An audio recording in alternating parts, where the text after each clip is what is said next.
Anthony Burgess, 30th novel just published, 30 novels, 20 other books, great readership, vast reputation. Are you content with what you've achieved?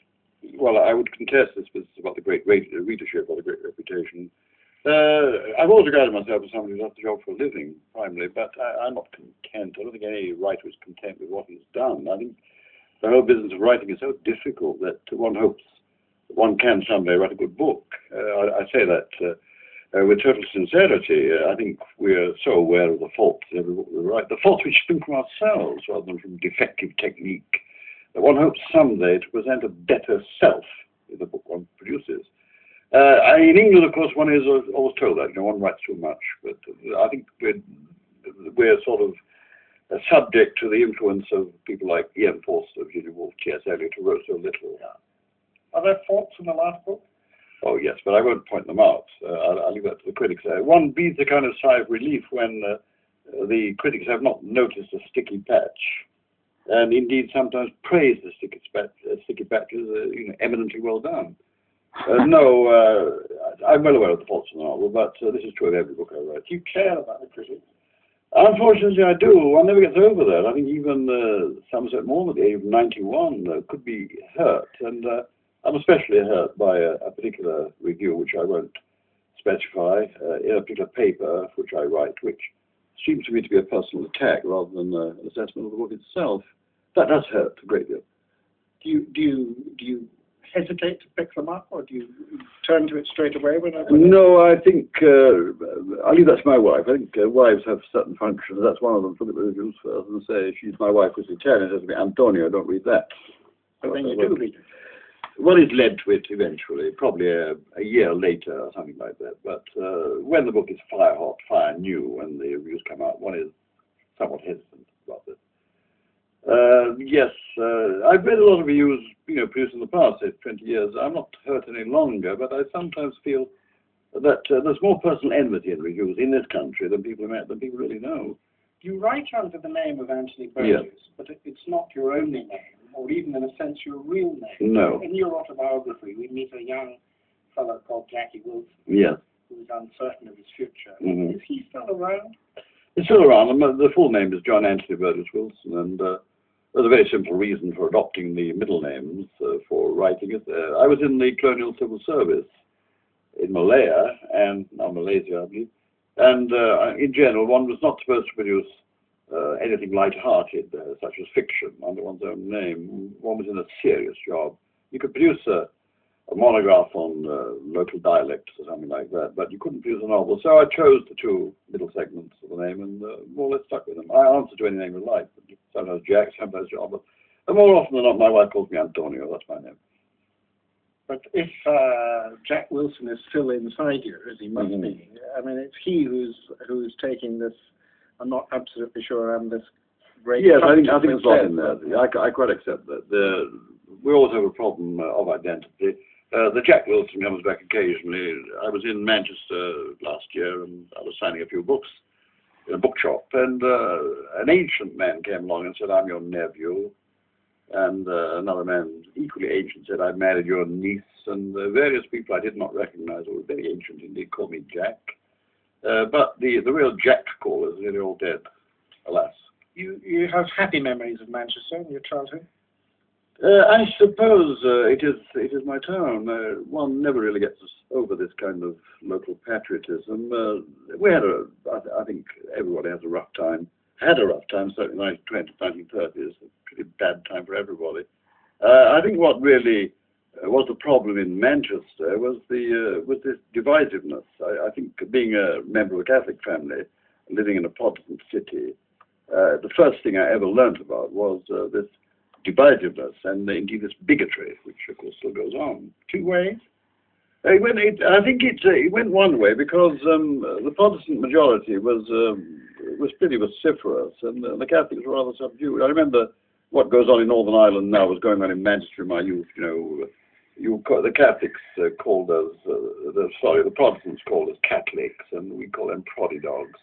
And we didn't really know what the issue was. It was rather like dealing with two different races, and I suppose the association with the Catholics was Irish. We were supposed to be Irish.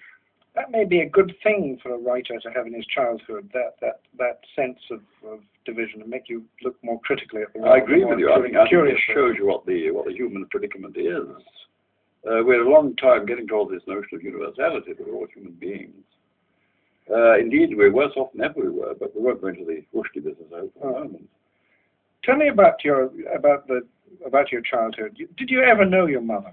No, at the end of the First World War, there was this tremendous pandemic, the epidemic of influenza.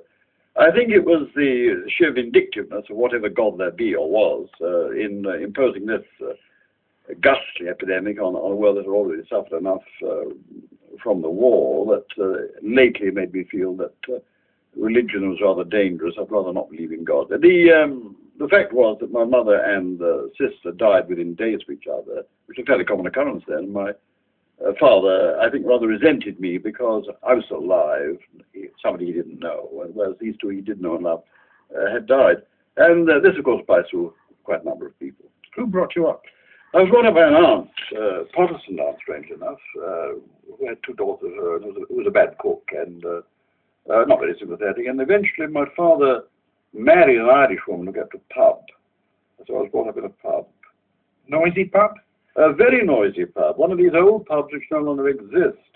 It always amazes me that the poor of those days could always find money to drink. The drinking and the drunkenness was excessive. Whether this was a good thing, I'm not quite sure. It didn't put you off it, though, did it? Not really, no. I recognize this again was part of the human condition, getting drunk. But being brought up in a slum district, as I was, I suppose again was not a bad thing. Probably better than being brought up in a rather sedate suburb. I felt, when I joined the army, for example, that I knew these people. I knew these Glasgow toughs. I knew them all already. Did you learn, you think, early to fend for yourself? I've not been very good at that. I'm, I suppose, rather cowardly like most people. I think that I did gain a kind of strain of fairly tough independence and a little cynicism, a certain ironic approach to life. I've never expected too much from life. I've never expected too much from other people. I think it is wise. My son is different. He's outgoing, affectionate, and has been let down so often that I realize that this vulnerability is the worst thing, the worst possible thing you can have.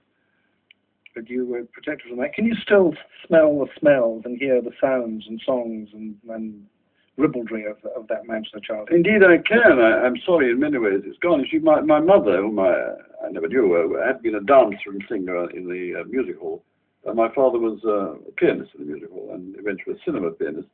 I'm very proud of the fact that he played once for the 8 Lancashire lads, who included Charlie Chaplin and Stan Laurel, Stan Jefferson in those days. This was a great tradition which has disappeared. We're a little too sedate, mechanized. I look back with a nostalgia, a sort of factitious nostalgia, because I was not there at his age. Of course, J.B. Priestley was doing it, always writing about it. You're actually saying that you felt the family was an entertaining family. There was Indeed it was. Indeed it was. I think the old tradition of well, everybody played the piano, everybody sang songs. There was a certain life in the streets. Perhaps we were all ill, undernourished, poverty-stricken, but this story came up, I think, with Somerset Maugham, whose new biography I've been reading, who showed this nostalgia. He wrote Liza of Lambeth, which was about this impoverished East End, but still it was more alive, more vital than anything that came after. Getting an education must have lifted you out of that working class background a bit, or lower middle class background. Well, I think that the Catholics in England, of course, have always had trouble with education. The Catholics were not allowed university education until 1829 with the Catholic Emancipation Act. And, of course, there was no tradition in any Catholic family up north of getting an education. If there was talent, went on the stage, like the Beatles, like George Formby and the rest. I, with some difficulty, managed to get an education. With some difficulty, I had to work for a couple of years, save money, and get to university. This, in a sense, did cut me off from that tradition. I was in a kind of literary ambience. I was more concerned with the music of Wagner and Debussy and so on than the music my father had played. So I'm well aware of this danger of education. You cut yourself off. Catholicism was a very powerful influence on you, was it, as a child? I think yes, it was. This it was a kind of Northwestern Catholicism. It was conceivably Anglo-Saxon. You know, it was Anglo-Saxon Catholicism that had not been touched by the Reformation, but it had to be reinforced by marriage into Ireland and by having Irish priests, Irish bishops, and so forth. But yes, it meant a great deal to me when I was young. I believed in hell. I believed that the host was really the body and blood of Christ. I accept what the priest said. And this fear of hell still persists.